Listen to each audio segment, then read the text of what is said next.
আসসালামু আলাইকুম ওয়া রাহমাতুল্লাহি ওয়া বারাকাতুহু। আলহামদুলিল্লাহ ওয়াস সালাতু ওয়াস সালামু আলা রাসূলিল্লাহ ওয়া আলা আলিহি ওয়া সাহবিহি আজমাইন, আম্মা বা'দ। সম্মানিত দ্বীনী ভাই ও বন্ধুগণ, আমরা আজকে জানবো জুমার দিনের মর্যাদা সম্পর্কে। আল্লাহ তাআলা পৃথিবীর শুরু থেকে কোনো সময় বিভিন্ন এক স্থানের উপর অন্য স্থানের মর্যাদা দিয়েছেন, এক দিনের উপর অন্য দিনের মর্যাদা দিয়েছেন। যেমন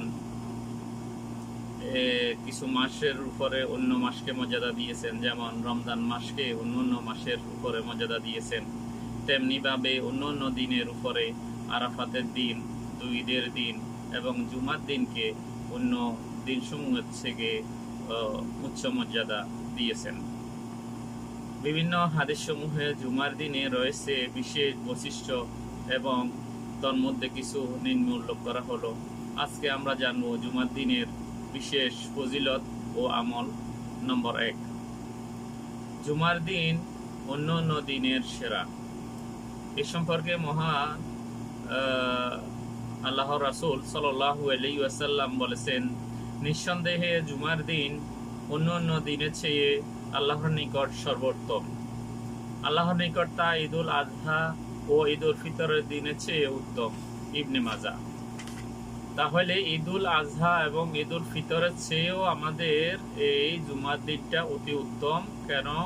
কারণ আমরা এখানে প্রতি সপ্তাহে মিলিত হই, আমাদের আত্মীয় স্বজন, বন্ধু বান্ধব, যারা পাড়া প্রতিবেশী যারা আছে, সবাই আমরা জুমার দিনে একত্রিত হই, সবার কৌশল বিনিময় করি এবং প্রতি সপ্তাহে আমরা একবার হলেও তাদের খোঁজ খবর নিতে পারি। এজন্য জুমার দিন অন্য দিনের সেরা এবং কি দুই ঈদের চেয়েও সেরা। কারণ দুই ঈদ বছরে 2 দিন আসে, আর জুমার দিনটি প্রতি মাসে 4 বার অথবা 5 বার করে আসে।